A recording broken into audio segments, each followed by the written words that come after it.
नमस्कार प्यारे साथियों। जय हिंद। कैसे हैं आप सभी लोग? उम्मीद है आप सभी लोग अच्छे होंगे। साथियों, स्वागत है आप सभी लोगों का पुनः आपके अपने परिवार में। तो साथियों, उम्मीद है आप सभी लोग अच्छे से अपनी तैयारी कर रहे हैं और अपने लक्ष्य को पाने के लिए आप लोग कठिन संघर्ष की राह पर गुजर रहे हैं। तो साथियों, पिछले सेशन में हम लोगों ने कार्ल मार्क्स का हम लोग चैप्टर देख रहे हैं और कार्ल मार्क्स का चैप्टर में हम लोग कार्ल मार्क्स के जीवन परिचय पर बात कर चुके हैं, उनकी प्रमुख पुस्तकों पर बात कर चुके हैं मेरे साथी, और उनका कार्ल मार्क्स का राज्य पर विचार हम पूरा कर चुके हैं। जैसे यदि हम 1-2 मिनट में बात करना चाहें पिछले सेशन की, अगर मैं रिकॉल करा दूं 2 मिनट में आपको, तो आपको कितनी खुशी होगी कि गुरुजी तो बढ़िया आदमी है भैया, है ना। गुरुजी ने तो दिल्ली हमारे कहते हैं ना कि गुरुजी ने तो बस मतलब समझ गए होंगे आप। पता है, गुरुजी तो भैया बस डैश, समझ रहे ना। कहते हैं ना कि मास्टर है, बिल्कुल मास्टर, कतई डैश। अब डैश में आप जो भी लगाना चाहें, ठीक है भैया। तो चलिए भैया जी, और हमारी जितनी भी बहन जुड़ी हुई हैं, आप सभी नारी शक्ति के लिए नमस्कार मेरा। चलिए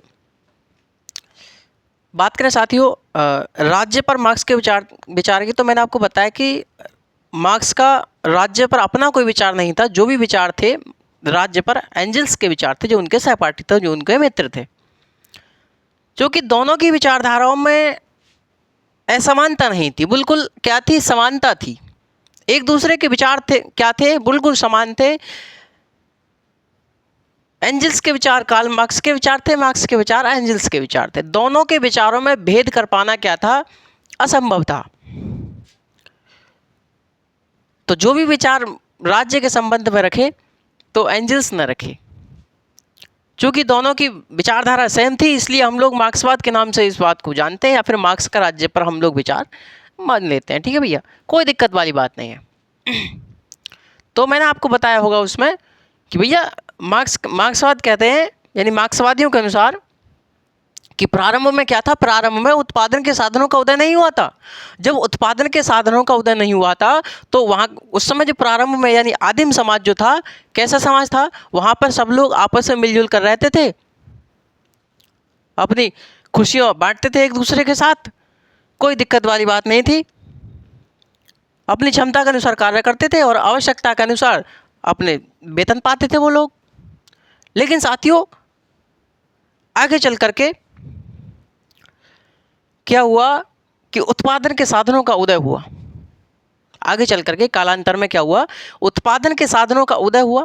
जब उत्पादन के साधनों का उदय हुआ, उसी के साथ ही क्या हो गया, वर्ग विभाजन हुआ। यानी कि जो समाज था हमारा, समाज 2 वर्गों में विभाजित हुआ। एक अमीर वर्ग, अमीर वर्ग कौन था, जो उत्पादन के साधनों का मालिक बना, वह अमीर वर्ग कहलाया। दूसरा गरीब वर्ग, और गरीब वर्ग कौन कहलाया, जो उत्पादन के साधनों का मालिक नहीं बना, जिसे गरीब वर्ग कहा गया, फिर सर्वहारा वर्ग कहा गया। बात क्लियर समझ में आई। तो साथियों, ये जो मार्क्स थे हमारे, मार्क्स कहते हैं कि ये जो राज्य है, राज्य इन अमीरों की रचना है। राज्य किसकी रचना है, इन अमीरों की रचना है। इन अमीरों ने राज्य को इसलिए बनाया है ताकि ये गरीबों का शोषण कर सकें, और जब तक राज्य रहेगा तब तक एक वर्ग दूसरे वर्ग का शोषण करता ही रहेगा। बात किधर समझ में आ रही है। तो राज्य क्या है, राज्य इन अमीरों की रचना है भाई। इन अमीरों ने गरीबों को शोषण के लिए क्या बनाया, राज्य को बनाया, और वैधानिक तरीके से बनाया, ताकि ये वैधानिक तरीके से क्या कर सकें, लोगों का शोषण कर सकें, जो गरीब वर्ग है, जो सर्वहारा वर्ग है। तो मार्क्स क्या चाहते साथियों, मार्क्स एक ऐसा समाज चाहते हैं जहां पर ना तो कोई राज्य हो, ना कोई वर्ग हो, क्या हो, सब समान हो, सबके उत्पादन के साधन क्या हो, सबके पास समान हो, समान मात्रा में उत्पादन के साधन हो, उत्पादन के साधनों का सबका क्या हो, समान अपना उनका कब्जा हो। ऐसा समाज चाहते हैं मार्क्स। और जब उत्पादन के साधनों का सबका अपना साझा नियंत्रण होगा, तो ऐसी व्यवस्था को मार्क्स ने साथियों साम्यवाद कहा। समझ रहे हैं आप मेरी बात। तो मार्क्स के प्रमुख कथन थे, मैंने आपको बताया कि मार्क्स कहते हैं कि राज्य क्या, राज्य पूंजीपतियों की संस्था है, पूंजीपतियों की संस्था के नाम से जाना, पूंजीपतियों की रचना के नाम से जाना। इसलिए मार्क्स ने इसे कृत्रिम संस्था कहा। मार्क्स कहते हैं कि भाई जब तक राज्य रहेगा, राज्य क्या है, राज्य एक वर्ग द्वारा दूसरे वर्ग के शोषण का क्या है, उपकरण है, ये मार्क्स कहते हैं। मार्क्स और भी कहते हैं साथियों कि राज्य पूंजीपतियों की कार्यकारिणी है। इन पूंजीपतियों ने शोषण को वैधानिक तरीके से करने के लिए राज्य को बनाया है। तो ये सभी बात मैंने आपको पिछले सेशन में बताई थी मेरे साथी, ठीक है भाई। तो मैंने आपको बताया कि भाई जो मार्क्स है, मार्क्स को क्या कहा जाता है, वैज्ञानिक समाजवाद का जनक कहा जाता है। बात क्लियर है? आप मुझे कमेंट में बताइएगा कि धर्म एक अफीम की गोली है, ये किसका कथन है? किसने कहा था कि धर्म एक अफीम की गोली के समान है? चलिए, तो मैंने आपको बताया कि भाई जो मार्क्स थे, मार्क्स को क्या कहा जाता है, वैज्ञानिक समाजवाद का जनक कहा जाता है। और वैज्ञानिक समाजवाद के अंतर्गत क्या आते हैं भाई, कुछ सिद्धांत आते हैं, जैसे द्वंद्वात्मक भौतिकवाद का सिद्धांत, यानी कि द्वंद्वात्मक भौतिकवाद का सिद्धांत। दूसरा अपना आता है ऐतिहासिक भौतिकवाद का सिद्धांत। तीसरा आता अपना वर्ग संघर्ष का सिद्धांत। चौथा आता है अतिरिक्त मूल्य का सिद्धांत। चलिए, तो डालिए टॉपिक आज वैज्ञानिक समाजवाद के अंतर्गत। आगे जहां आपने छोड़ा था उसके आगे लिखना शुरू करें। तो वैज्ञानिक समाजवाद के अंतर्गत वैज्ञानिक समाजवाद के अंतर्गत वैज्ञानिक समाजवाद के अंतर्गत निम्नलिखित सिद्धांत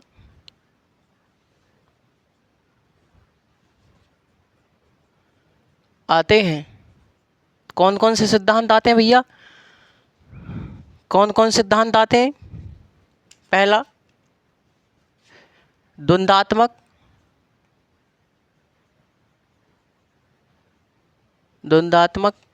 भौतिकवाद का सिद्धांत। भौतिकवाद का सिद्धांत, ठीक। दूसरा आता है ऐतिहासिक भौतिकवाद का सिद्धांत। ऐतिहासिक भौतिकवाद का सिद्धांत। तीसरा आता है वर्ग संघर्ष का सिद्धांत।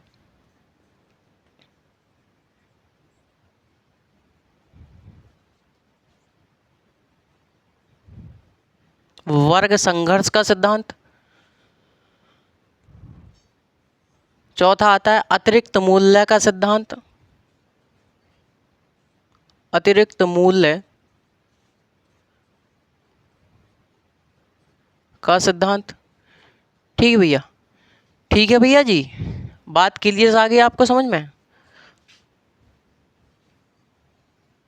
तो वैज्ञानिक समाजवाद के अंतर्गत क्या आते हैं, ये कुछ निम्नलिखित सिद्धांत आते हैं। मैंने आपको बताया, पहला द्वंद्वात्मक भौतिकवाद का सिद्धांत, ऐतिहासिक भौतिकवाद का सिद्धांत, वर्ग संघर्ष का सिद्धांत, अतिरिक्त मूल्य का सिद्धांत। तो टॉपिक डाल दीजिए द्वंद्वात्मक भौतिकवाद का सिद्धांत। द्वंद्वात्मक भौतिकवाद का सिद्धांत। साथ ही थोड़ा सा आप समझ लीजिए, उसके बाद हम लोग लिखते हैं। ठीक है भैया, चलिए। तो मेरे साथियों, पहले मेरी बात गौर से सुने। मैं आप लोगों को कोशिश ये कर रहा हूं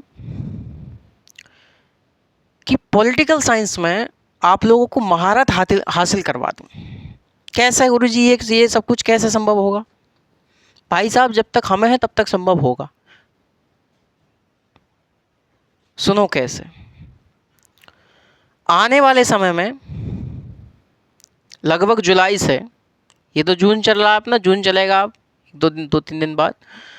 तो जून हम लोग पूरा पढ़ेंगे, जून में ये सब कुछ ख़त्म हो जाएगा। जुलाई से हम लोग एक क्लास अपनी संविधान की हो करेगी, दूसरी क्लास विचारक की हो करेगी, तीसरी क्लास सिद्धांत की हो करेगी। ठीक है भैया।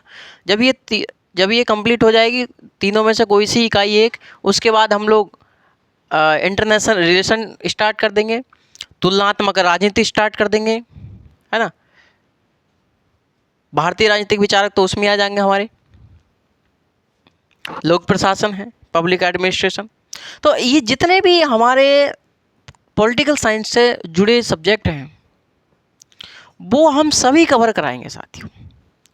और ऐसा नहीं है छोटे मोटे लेवल कराएंगे भैया, नेट के लेवल के कराएंगे सब, टोटली नेट के लेवल के। चाहे आप टीजीटी एग्ज़ाम में बैठ जाएं भाई साहब, चाहे पीजीटी एग्ज़ाम में बैठ जाएं भाई साहब आप, चाहे आप लोग यूजीसी नेट में बैठ जाएं, आपको समझ लीजिए 80 से 90% के बीच में आपको क्वेश्चन देखने को हमारे कंटेंट से मिलेंगे ही मिलेंगे। और आपको जो जानकारी दी जाती है वो एक प्रकार से ऑथेंटिक जानकारी दी जाती है। कहीं ना कहीं कई किताबों का इसमें क्या होता है, इसमें कंटेंट सम्मिलित होता है जो आपको मैं कंटेंट देता हूँ। और दूसरी बात, डिलीवर करने की क्षमता है। तो भाई देखिए, कंटेंट कितना भी कैसा, चाहे कितना भी अच्छा क्यों ना हो, यदि आपको डिलीवर करने वाला टीचर अच्छा नहीं है, अध्यापक अच्छा नहीं है, तो आपको वो कंटेंट अच्छा नहीं लगेगा। कहीं ना कहीं उसमें हमें गलतियां नज़र आएंगी कि वो गुरुजी ने बात सही करके नहीं समझाई भाई साहब। और सही करके समझने के लिए कहीं ना कहीं हमें टीचर की सही होने की आवश्यकता है। आजकल के अध्यापक है भैया, मैं तो देखता ही रहता हूँ, है ना। तमाम भाई आजकल के मास्टर हैं, आते हैं भैया टीवी टाइप का, मतलब डिजिटल बोर्ड पैनल जो होता है खोलते हैं। चलिए भाई साहब आज बात करते हैं द्वंद्वात्मक भौतिकवाद के सिद्धांत की। तो द्वंद्वात्मक भौतिकवाद के सिद्धांत जो है, मार्क्स ने द्वंद्वात्मक जो शब्द लिया है वो हीगल से लिया है, भौतिकवाद जो शब्द लिया है वो फ्यूरबैक से लिया है ना। ऐसे वो लाइनें पढ़ते हुए चले जाते हैं और आप भाई साहब आप उस चीज़ को उतारते हुए चले जाते हैं। क्योंकि बात यह आती है कि हमने लिख लिया, उन्होंने बता दिया, लेकिन भाई साहब हमारे दिमाग में नहीं चिपटा बिल्कुल भी। अब इसके लिए क्या करना पड़ेगा? इसके लिए भाई साहब टीचर के लिए भी लिखना पड़ेगा। जब मास्टर लिखता है ना भाई साहब, जब मास्टर क्या करता है भैया, जब लिखता है ना, जब मास्टर लिखता है ना, तो जो स्क्रीन पर जो स्टूडेंट या जो अभ्यर्थी हमारे देख रहे हैं उनकी जो निगाह होती है वो बोर्ड पर ही होती है कि गुरुजी क्या लिख रहे हैं भाई साहब। और जब गुरुजी लिखते लिखते समझा देंगे तो बालक के 1 नंबर समझ में आ जाएगा। बालक के को बहुत बढ़िया सर जी, 1 नंबर कतई समझ में आ गया। चलिए तो साथियों सेशन को हम स्टार्ट करते हैं। ठीक है भाई, ये सभी बातें क्या करेंगे हम लोग, किस दिन स्पेशल सेशन ले लेंगे, उसमें बात कर लेंगे। जो भी आपके डाउट हैं, जो भी आप चाहते हैं हमसे, है ना, जो भी आप चाहते हैं हमसे, मैं एक दिन लाइव आऊँगा किस दिन, तो आप लोग मुझसे बात कर सकते हैं, कोई दिक्कत वाली बात नहीं, कमेंट के माध्यम से। ठीक है भैया। चलिए तो द्वंद्वात्मक भौतिकवाद के सिद्धांत की बात करें साथियों, पहले समझ लीजिए थोड़ा सा। तो ये जो द्वंद्वात्मक सिद्धांत है, ये जो द्वंद्वात्मक जो शब्द है मेरे साथी, द्वंद्वात्मक जो शब्द है, ये शब्द मार्क्स ने किससे लिया है? ये हीगल से लिया है। तो द्वंद्वात्मक सिद्धांत का, हीगल का ये सिद्धांत है और इस सिद्धांत का क्या करा है, मार्क्स के ऊपर काफ़ी इसका प्रभाव पड़ा है। तो मार्क्स ने द्वंद्वात्मक जो सिद्धांत है वो किससे लिया है? तो भैया हीगल से लिया है। किससे लिया है मेरे साथी? हीगल से लिया है भैया जी, बात क्लियर है, हीगल से लिया। ठीक है। और ये जो भौतिकवाद का सिद्धांत है भाई, ये जो भौतिकवाद का सिद्धांत है ये किससे लिया है? ये फ्यूरबैक से लिया है, फ्यूरबैक। तो ये किससे लिया मेरे साथी? फ्यूरबैक से लिया है। ठीक है। फ्यूरबैक का ये एक प्रसिद्ध कथन है, मैंने आपको पिछले सेशन में बताया होगा कि ईश्वर ने मानव को नहीं बनाया, यानी ईश्वर ने मानव का सृजन नहीं किया, बल्कि मानव ने ही ईश्वर का सृजन किया है। तो वर्तमान में आप लोग देखते रहते हैं फ्यूरबैक का जो सिद्धांत है, फ्यूरबैक का जो कथन है, वो कहीं ना कहीं इस समय क्या हो रहा है, सिद्ध हो रहा मुझे लग रहा है। आधुनिक युग में संविधान लागू हुए हमारे कितने वर्ष हो गए, 75 साल से ज़्यादा हो गए साथियों। उसके बाद भी हम लोग का है, हम लोग मूर्तियों में प्राण डाल रहे हैं। मतलब भाई कहाँ तक अंधविश्वास फैलेगा, समझ रहे हैं आप? तो आप दिल की धड़कन मत देखो कि मूर्तियों में स्टेथोस्कोप लगाकर दिल की धड़कन देख रहे हैं हम, ऐसा मत कीजिए। आप लोग किसी की यदि अच्छी विचारधारा है तो उस अच्छी विचारधारा को मानिए और उस अच्छी विचारधारा को मानते हुए आगे बढ़िए, अपने विचारों में उस विचारधारा को उतारिए।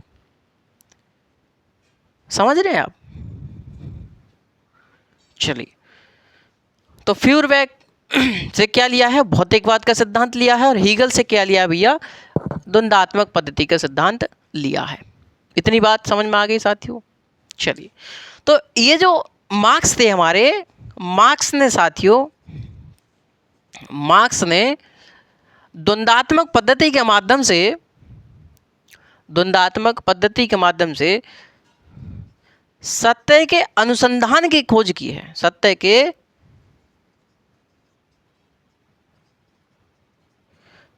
के अनुसंधान के बारे में जाना। सत्य की अनुसंधान मतलब सत्य की खोज की है।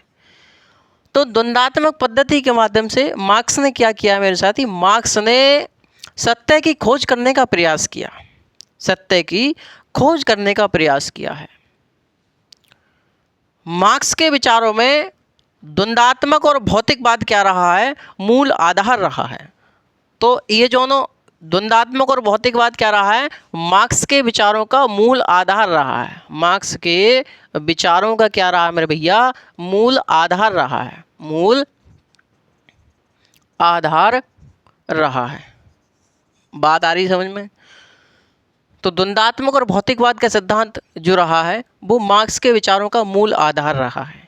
द्वंद्वात्मक पद्धति के माध्यम से मार्क्स ने साथियों क्या किया है कि सत्य की खोज करने का प्रयास किया है, सत्य की खोज करने का प्रयास किया है। बात क्लियर समझ में आ गई मेरी? अरे ठीक है ना यहाँ तक? चलिए, बात यहाँ तक समझ में आ गई होगी आप लोगों के लिए साथियों, ठीक है। तो ये जो द्वंद्वात्मक पद्धति होती है, मैं आपको बता दूं मेरे साथी कि ये जो द्वंद्वात्मक पद्धति होती है इसमें 3 बातें आती हैं अपनी। कौन कौन सी बातें आती हैं भैया? इसमें 3 बातें आती हैं, इसमें 3 बातें आती हैं, 3 शब्द आते हैं, तोतावाद, प्रतिवाद और संवाद। इस द्वंद्वात्मक पद्धति में क्या होता है, इस द्वंद्वात्मक पद्धति में 3 शब्द आते हैं। कौन कौन से? वाद, प्रतिवाद और संवाद। वाद, प्रतिवाद और संवाद। तो द्वंद्वात्मक पद्धति में कितने शब्द आते हैं? 3 शब्द आते हैं भाई साहब, 3 बातें आती हैं। वाद क्या होता है? वाद होता है भाई साहब प्रारंभिक, प्रारंभिक। ये क्या होता है? ये प्रारंभिक वस्तु होती है। ये क्या होती है? ये प्रारंभिक वस्तु होती है। और इसमें क्या होता है, इसमें भाई साहब, इसमें पूर्ण सत्य नहीं होता, इसमें पूर्ण सत्य नहीं होता, बल्कि इसमें क्या होता है, सत्य प्लस असत्य होता है। सत्य प्लस असत्य, सत्य प्लस असत्य का इसमें क्या होता है, मिश्रण होता है। वाद मतलब प्रारंभिक बात, प्रारंभिक वस्तु। बात क्लियर समझ में आई? वाद मतलब प्रारंभिक वस्तु, प्रारंभिक बात। ये जो प्रारंभिक वस्तु होती है, प्रारंभिक जो बातें होती हैं, प्रारंभिक जो वस्तु है, उसमें सत्य प्लस असत्य का मिश्रण होता है। पूर्ण सत्य नहीं होता, उसमें असत्य का मिश्रण होता है। प्रतिवाद क्या होता है? प्रतिवाद जो होता है साथियों, वो वाद का क्या होता है, प्रतिक्रिया होती है। यानी कि प्रतिवाद वाद की प्रतिक्रिया होती है। अर्थात कहने का मतलब यह है कि जो सत्य और असत्य है ना, सत्य और असत्य जो हैं वो प्रतिवाद में क्या होता है, इनका संघर्ष चलता है। इनके क्या चलता है भैया, संघर्ष चलता है, संघर्ष चलता है। और ये बाद की क्या होती है, बाद की प्रतिक्रिया होती है। प्रतिक्रिया मतलब उल्टा। तो बाद की प्रतिक्रिया क्या है, प्रतिवाद है। प्रतिवाद में क्या होता है, ये जो बाद में सत्य और असत्य है ना, सत्य और असत्य का संघर्ष कहाँ चलता है, तो प्रतिवाद में चलता है। और सत्य और असत्य के संघर्ष के परिणाम स्वरूप जो हमको पूर्ण सत्य मिलता है, जो हमको पूर्ण सत्य मिलता है, और जो असत्य है उसमें वो क्या हो जाता है, नष्ट हो जाता है। जो पूर्ण सत्य मिलता है प्रतिवाद के माध्यम से, उसको ही कहा जाता है संवाद। इसको क्या कहा जाता है, संवाद कहा जाता है। ये क्या होता है भैया, ये पूर्ण सत्य होता है। ये क्या होता है, ये पूर्ण सत्य होता है। और जैसे ही इस पूर्ण सत्य में, इस सत्य में साथियों असत्य का समावेश होता है, जैसे ही यदि इस सत्य में हम क्या लगा दें, असत्य का समावेश कर दें, असत्य का क्या कर दें, समावेश कर दें, इसको सम्मिलित कर दें, तो फिर ये पूर्ण सत्य नहीं रह जाएगा, फिर ये संवाद नहीं रह जाएगा, ये पुनः साथियों, ये पुनः बाद में परिवर्तित हो जाएगा, ये पुनः बाद में परिवर्तित हो जाएगा। इसका मतलब सत्य और असत्य। बात क्लियर आई समझ में? दोबारा समझिए। मैंने आपको बताया ये जो द्वंद्वात्मक पद्धति होती है, द्वंद्वात्मक पद्धति में 3 शब्द आते हैं, वाद, प्रतिवाद और संवाद। वाद क्या होता है, प्रारंभिक वस्तु होती है जिसमें सत्य और असत्य क्या होते हैं, सम्मिलित होते हैं। प्रतिवाद क्या होता है, ये बाद की प्रतिक्रिया होती है, अर्थात यहाँ पर सत्य और असत्य का क्या होता है, संघर्ष चलता है। बात के लिए समझ में आ रही? जब सत्य और असत्य का संघर्ष चलता है कहाँ पर, प्रतिवाद में, तो जो पूर्ण सत्य मिलता है संघर्ष के परिणाम स्वरूप, वो क्या कहलाता है, वो हमारा संवाद कहलाता है। वो क्या कहलाता है, संवाद कहलाता है। और जो प्लेटो की जो पुस्तक थी रिपब्लिक, वो कैसी शैली में लिखी गई, वो संवाद शैली में लिखी गई थी साथियों। यानी कि पूर्ण सत्य की खोज करने के बाद लिखी गई होगी। यानी कि इसका मतलब सुकरात और जो प्लेटो थे वो कहीं ना कहीं द्वंद्वात्मक पद्धति में विश्वास करते होंगे, है ना। ऐसे ही अपने हीगल हैं, ऐसे ही मार्क्स हैं। और जैसे ही संवाद यानी जो पूर्ण सत्य होता है, इस पूर्ण सत्य में असत्य का मिश्रण होता है, यानी समावेश होता है। ये पूर्ण सत्य थोड़ी ना रह जाएगा जब असत्य मिला देंगे, तो ये पुनः कहाँ पहुंच जाता है, यह पुनः बाद में पहुंच जाता है। इसका मतलब यहाँ पर सत्य और असत्य दोनों हो जाते हैं। और ये जो प्रक्रिया होती है, ये जो प्रक्रिया होती है मेरे साथियों, ये प्रक्रिया निरंतर चलती रहती है। ये प्रक्रिया कहाँ चलती रहती है भैया, ये प्रक्रिया निरंतर चलती रहती है। ये प्रक्रिया निरंतर चलती रहती है। ये प्रक्रिया निरंतर चलती रहती है। वाद,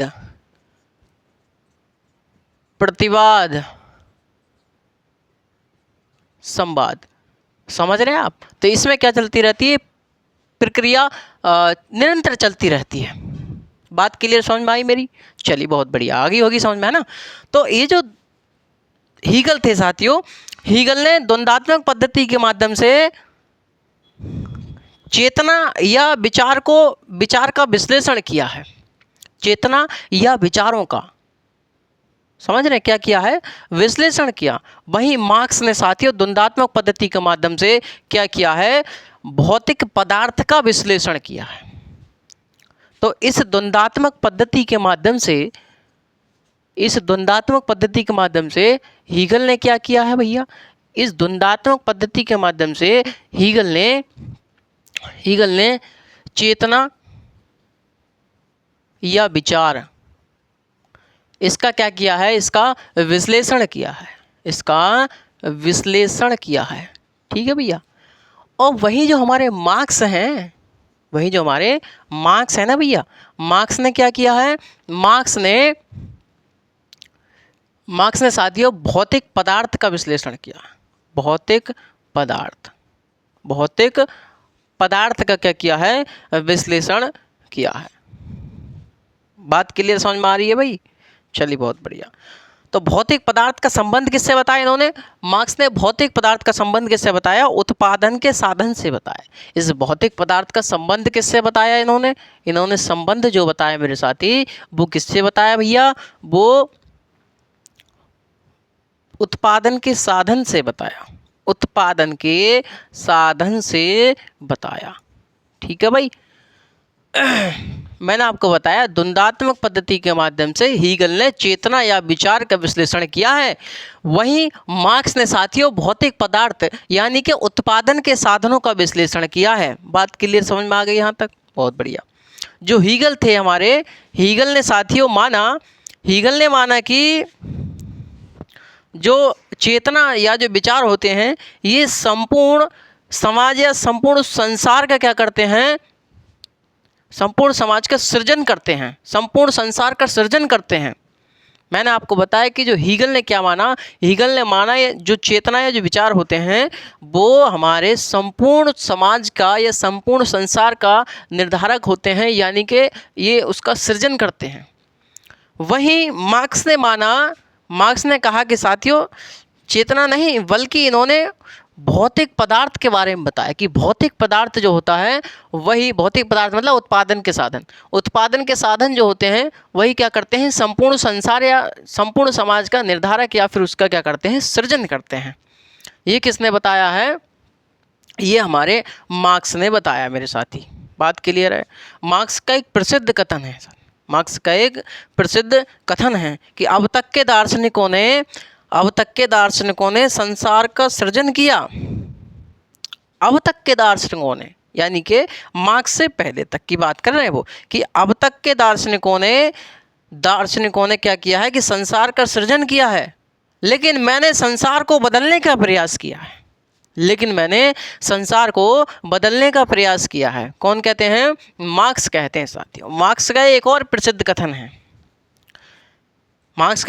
कथन है कि हीगल का जो द्वंद्ववाद है वो सिर के बल खड़ा था मतलब उल्टा खड़ा था, है ना। जैसे तुम जो है कभी कभी क्या होता है, एक खोपड़ी नीचे कर लेते हैं और टांगे ऊपर कर लेते हैं, तो वही बात कर रहा है कि मार्क्स कहते हैं कि जो हीगल का द्वंद्ववाद सिर के बल खड़ा था, लेकिन मैंने उसको पैर के बल खड़ा कर दिया, मतलब उसको सीधा खड़ा कर दिया है। बात आ गई समझ में? चलिए लिखें जरा, इसमें लिखने का प्रयास करें कि दोबारा समझा दें भाई। चलिए देखते हैं हम लोग। लिखिए, ये जो द्वंद्वात्मक या भौतिकवाद का सिद्धांत है, द्वंद्वात्मक जो शब्द लिया है वो मार्क्स ने किससे लिया है? तो हीगल से लिया है। यानी कि द्वंद्वात्मक पद्धति का जो हीगल की पद्धति थी उसका प्रभाव किस पर पड़ा? मार्क्स पर पड़ा। क्यों पड़ा? क्योंकि साथियों बर्लिन की बात कीजिए, बर्लिन विश्वविद्यालय में उस समय हीगल की मृत्यु हो चुकी थी, लेकिन हीगल के विचारों को आगे बढ़ाने के लिए एक संस्था काम किया करती थी, यंग हेगेलियंस नामक संस्था काम किया करती थी, है ना। और यंग हेगेलियंस नामक संस्था रेहनिश टाइम्स नामक एक पत्रिका निकालती थी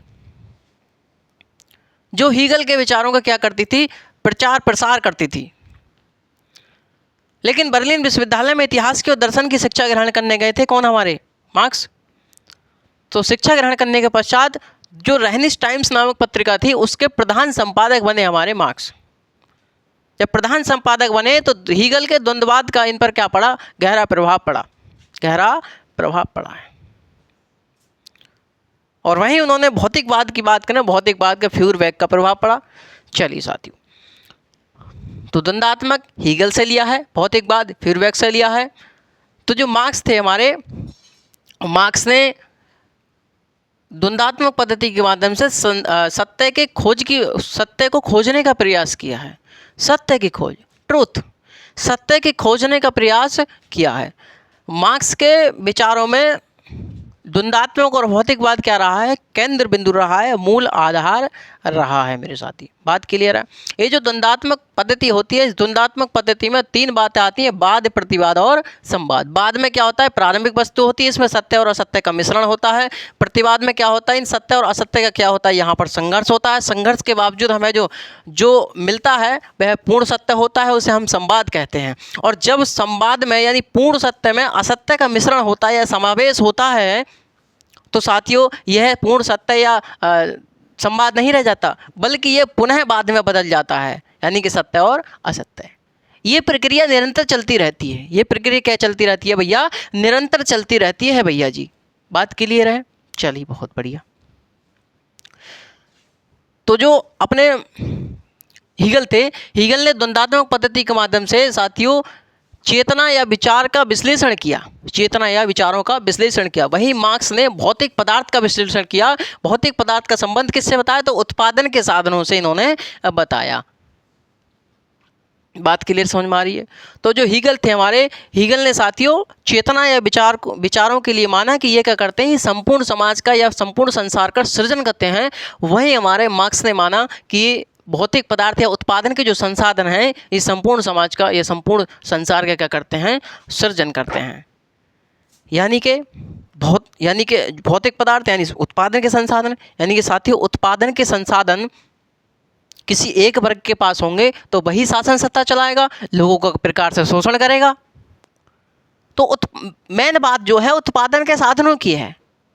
जो गरीब वर्ग है, जो सर्वहारा वर्ग है, उसके कल्याण की बात की जा रही है। तो उत्पादन के साधनों का जो डिस्ट्रीब्यूशन है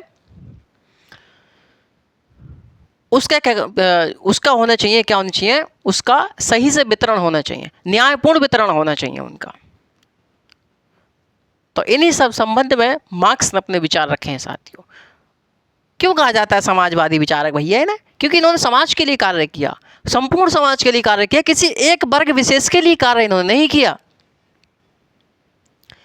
इसीलिए इन्हें हम वैज्ञानिक समाजवाद का जनक कहते हैं। और मैंने तो आपको बताया होगा कि भैया इंग्लैंड में मार्क्स से पहले क्या थे, काल्पनिक समाजवादी थे, काल्पनिक समाजवादी थे। जैसे उनमें नाम आता है, रॉबर्ट ओवेन का नाम आता है, सेंट साइमन का नाम आता है ना।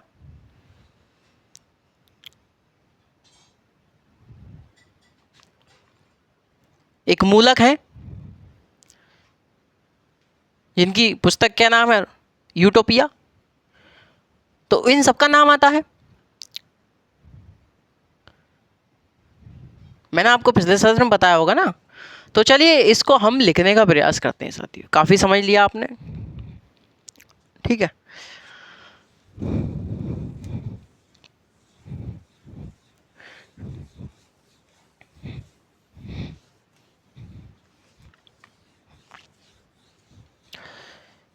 दो दिन लगेंगे, चैप्टर समाप्त हो जाएगा अपना, ठीक है।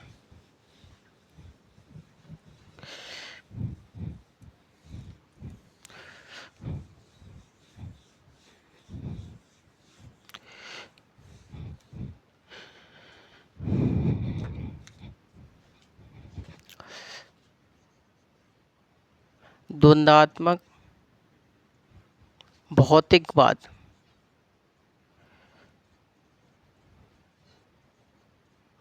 का सिद्धांत।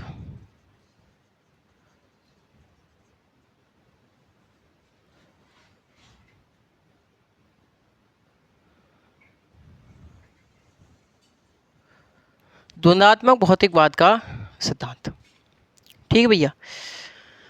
तो चलिए बात करते हैं। मार्क्स ने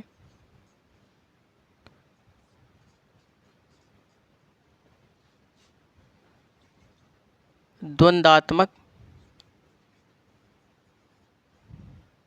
शब्द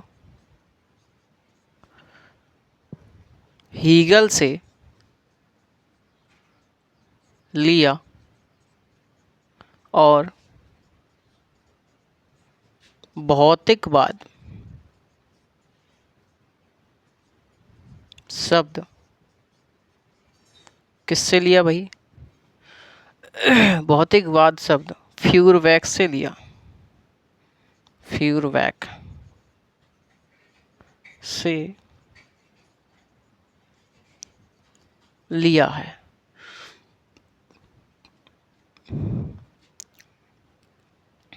आगे लिखिए, द्वंद्वात्मक भौतिकवाद, द्वंद्वात्मक भौतिकवाद मार्क्स के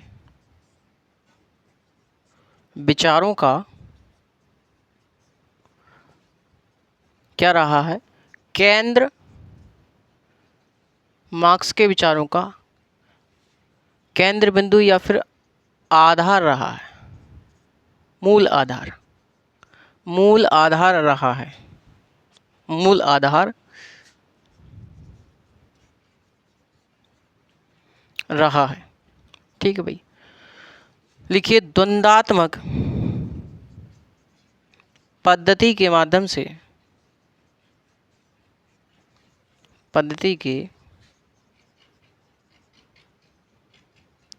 द्वंद्वात्मक पद्धति के माध्यम से मार्क्स ने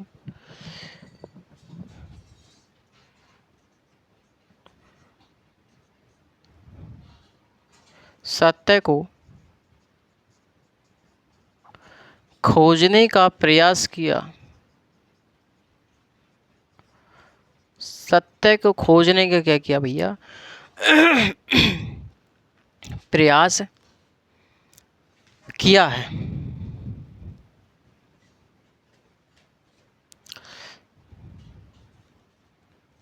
द्वंद्वात्मक पद्धति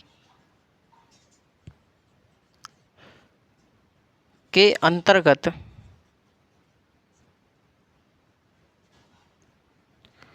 द्वंद्वात्मक पद्धति के अंतर्गत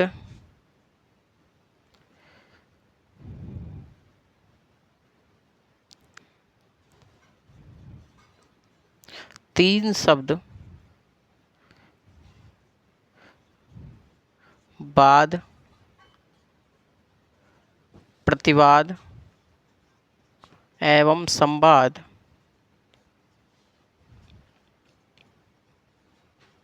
आते हैं। वाद, प्रतिवाद और संवाद आते हैं। लिखिए आगे लिखिए। वाद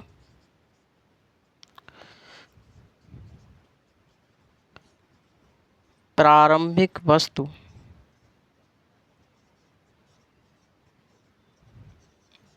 होती है और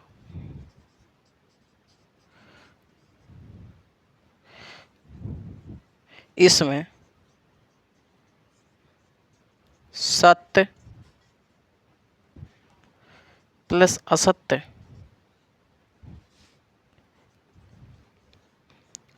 का मेल होता है, का मेल होता है।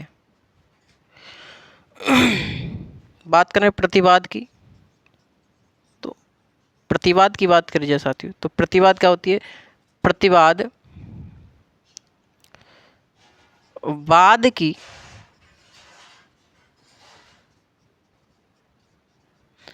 प्रतिक्रिया होती है जिसमें सत्य प्लस असत्य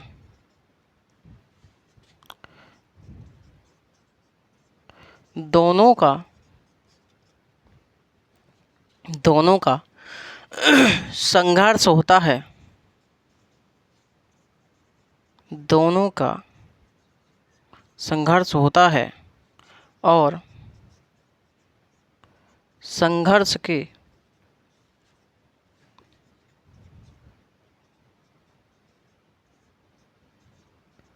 परिणाम स्वरूप जो पूर्ण सत्य प्राप्त होता है वही संवाद कहलाता है।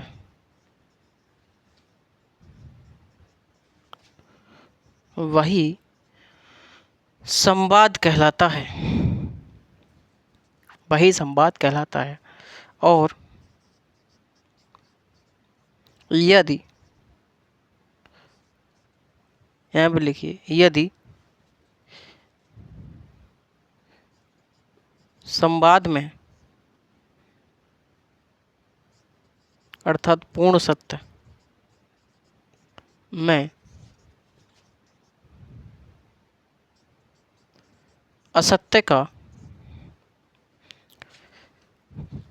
असत्य का समावेश होता है, समावेश होता है तो वह पूर्ण सत्य नहीं रह जाता, पूर्ण सत्य नहीं रह जाता और पुनः पुनः बाद में परिवर्तित हो जाता है, परिवर्तित हो जाता है। ये प्रक्रिया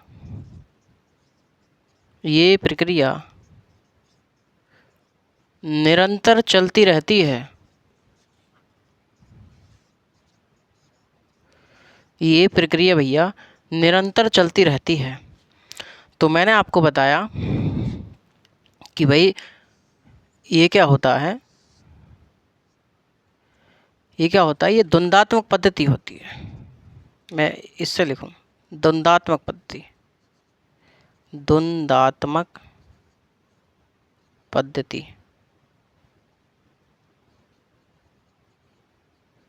द्वंद्वात्मक पद्धति। इसमें क्या होता है,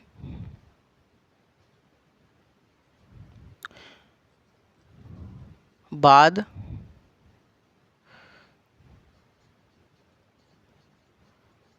प्रतिवाद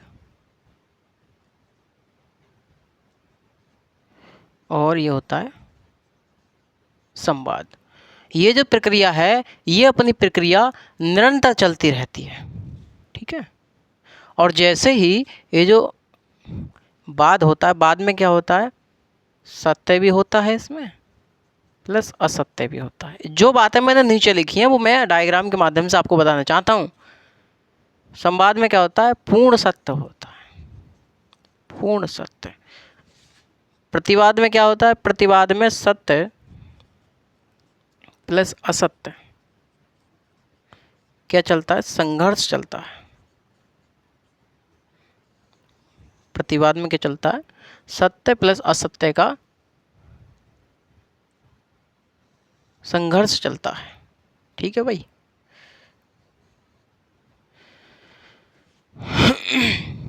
और ये क्या है, प्रतिवाद क्या है, प्रतिवाद बाद की प्रतिक्रिया है। ये क्या है, प्रतिक्रिया है इसकी, ठीक है। और जैसे ही संवाद के अंतर्गत कोई असत्य का मेल होता है, संवाद के अंतर्गत यदि संवाद के अंतर्गत क्या हो जाए, ये देखिए मैं बना रहा हूँ, ये असत्य है, ये असत्य है। यदि असत्य का संवाद के अंतर्गत क्या हो जाए, मेल हो जाए, इसमें क्या हो जाए भैया, इसमें मेल हो जाए, तो संवाद पुनः परिवर्तित किस में हो जाता है, पुनः परिवर्तित जो होता है वो बाद में क्या हो जाता है भैया, परिवर्तित हो जाता है, ठीक है।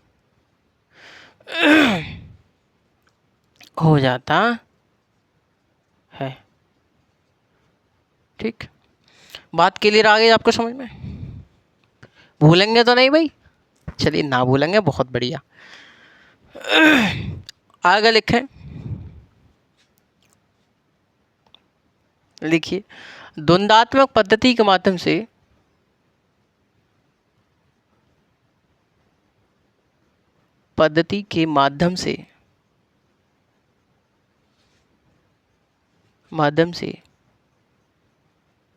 हीगल ने चेतना या विचारों का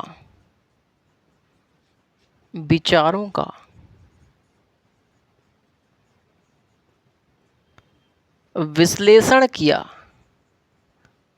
वहीं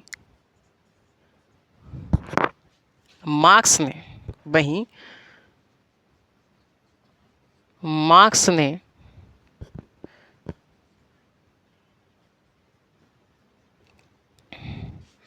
द्वंद्वात्मक पद्धति के माध्यम से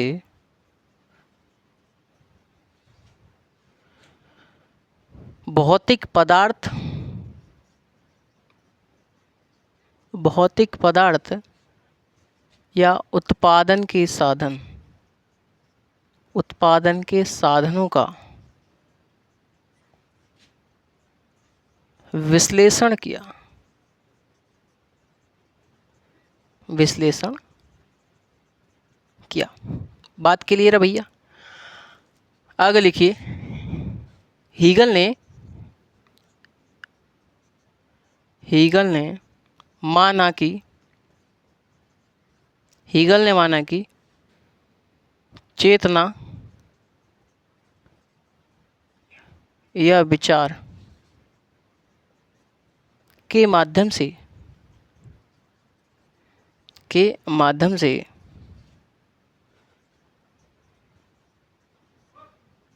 संपूर्ण संसार का सृजन होता है।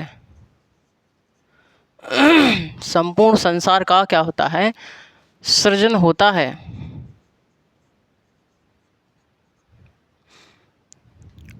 संपूर्ण संसार का सृजन होता है।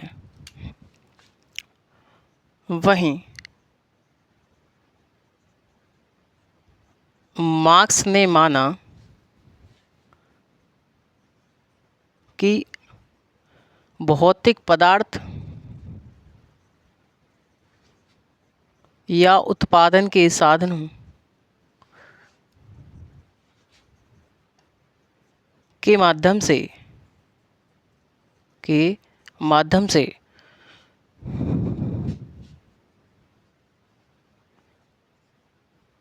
संपूर्ण संसार का सृजन होता है।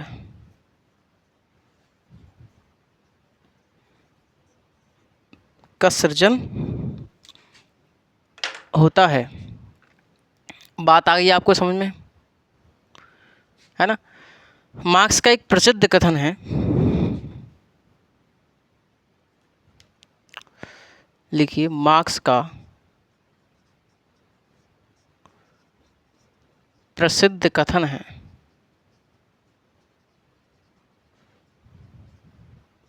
कि, लिखिए, मार्क्स कहते हैं कि अब तक के दार्शनिकों ने, अब तक के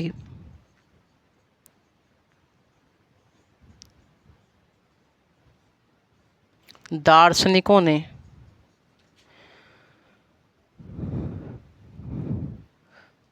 संसार का सृजन किया, संसार का सृजन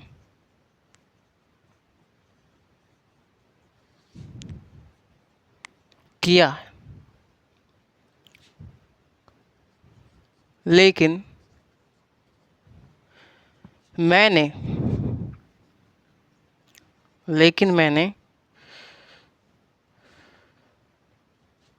संसार को बदलने का प्रयास किया।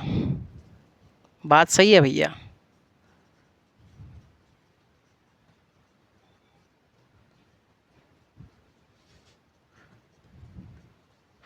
तो भैया उन्होंने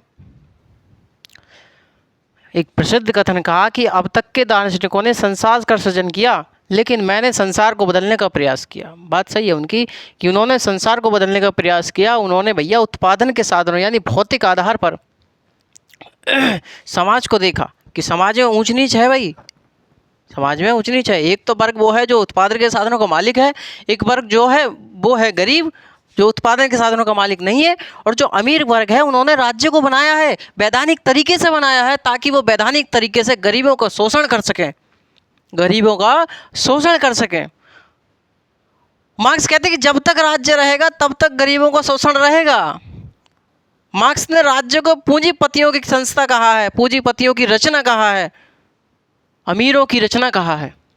साथी बात मेरी समझ रहे हैं आप समाज की बात करते हैं, आप समाजवादी की बात करते हैं, तो पहले मार्क्स को तो पढ़ लीजिए, उसका आधार, मूल आधार तो समझ लीजिए, जब भी तो हम समाज के लिए कार्य करेंगे भाई।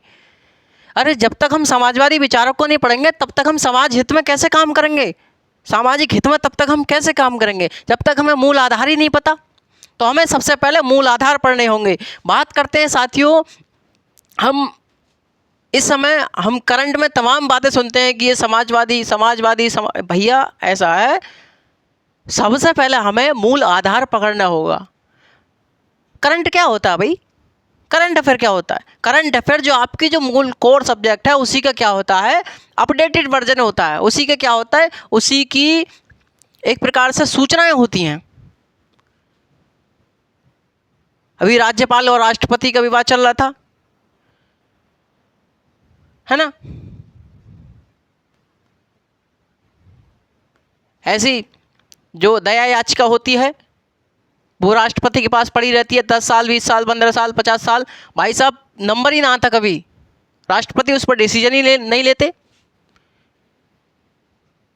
तो सुप्रीम कोर्ट ने सुझाव दिया, भाई सुझाव दे सकता है सुप्रीम कोर्ट आर्टिकल 143 के तहत, और राष्ट्रपति भी उससे सवाल पूछ सकते हैं सुप्रीम कोर्ट से। लेकिन जो सुझाव राष्ट्रपति जी के लिए दया याचिका के संबंध में सुप्रीम कोर्ट ने दिया कि आप लोग के पास भाई क्या है कि तमाम दया याचिका पड़ी रहती हैं, आप उस पर डिसीजन नहीं लेते। तो शमशेर सिंह का मामला था, तो उसमें सुप्रीम कोर्ट ने कहा कि आप 3 महीने में जवाब देने का प्रयास करें। आप अपने लिए समय सीमा निर्धारित करें। आप अपने लिए क्या करें? समय सीमा निर्धारित करें, और आप 3 महीने की समय सीमा निर्धारित करें। सुप्रीम कोर्ट से जब भी पूछा भैया 3 ही महीने बताओ है, सुप्रीम कोर्ट से जब भी कोई सलाह मांगो 3 ही महीने बताओ। लेकिन ध्यान रखना साथियों, सुप्रीम कोर्ट की सलाह राष्ट्रपति पर बाध्यकारी नहीं है, क्योंकि वो राष्ट्रपति है, देश का प्रथम नागरिक है, राष्ट्र का अध्यक्ष है, उस पर कैसे कोई चीज बाध्यकारी हो सकती है? तो सलाह सुप्रीम कोर्ट की बाध्यकारी नहीं है। राष्ट्रपति माने ना माने उनकी मर्जी है। तो केस था अपना, हो गया मामला, 3 महीने सुझाव दे दिया, राष्ट्रपति माने ना माने उनकी मर्जी है। समझ रहे हैं आप मेरी बात? ठीक है भैया, चलिए। तो इतनी बात आपको क्लियर समझ में आ गई? ठीक है भाई, चलिए। तो इसके बाद हम लोग बात करेंगे साथियों कल अपना चलेगा, क्या चलेगा कल अपना? ऐतिहासिक भौतिकवाद का सिद्धांत। आज देख लिया हमने द्वंद्वात्मक भौतिकवाद का सिद्धांत, कल देख लेंगे इसे। उसके बाद वर्ग संघर्ष का सिद्धांत और अतिरिक्त मूल्य का सिद्धांत, हम दोनों को एक में ही क्या कर देंगे? सम्मिलित कर देंगे। ठीक है भाई, चलिए। आज की क्लास ज़्यादा लंबी नहीं होगी मुझे उम्मीद है, क्योंकि आज मुझे कहीं जाना है, इसलिए मैं थोड़ा जल्दी जा रहा हूँ। वरना अपनी क्लास जो है 1 घंटे 50 मिनट, 1 घंटे से कम कभी होती नहीं है। ठीक है भाई, चलिए साथियों, बने रहिए अपने परिवार के साथ, और चैनल को सब्सक्राइब कर लीजिए, और अपने जो आपके फ्रेंड हैं, जो आपकी बहन है, जो आपके भाई हैं, उन तक हमारी क्लास ज़रूर पहुँचाएँ। ठीक है, आप गुरुजी ना बोले करें, आप सर ना बोले करें, क्योंकि देखिए मैं इतना बड़ा नहीं हो गया कि भाई मैं अपने आप को सर कहूँ, मास्टर करूँ। नहीं, मैं भी एक प्रकार से मैं खुद स्टूडेंट हूँ। मैंने कभी अपने आप को इस सब्जेक्ट का मास्टर नहीं कहा। मैं अपने आप को स्टूडेंट मानता हूँ और हमेशा मानूंगा, क्योंकि हम भी निरंतर कहीं ना कहीं सीखते रहते हैं। कोई ना कोई मनुष्य जब तक जीवित रहता है वो कहीं ना कहीं निरंतर सीखने का प्रयास करता है, नई नई चीज़ें सीखने का प्रयास करता है। ठीक है, तो आप भैया बोल दें, बड़े भाई, छोटे भाई, जो भी आप मानना चाहें, कोई दिक्कत नहीं है। जो भी हमारी बहनें पढ़ रही हैं वो आप लोग अपना छोटा भाई, बड़ा भाई, जो भी मानना चाहें, आप लोग बेझिझक आप लोग कमेंट के माध्यम से बता दें मुझे कि सर भैया हमें ये चैप्टर पढ़ाइए। ठीक है, आप चिंता नहीं कीजिए बिल्कुल भी। चलिए, नेक्स्ट सेशन तक के लिए बने रहिए। नमस्कार साथियों, जय हिंद।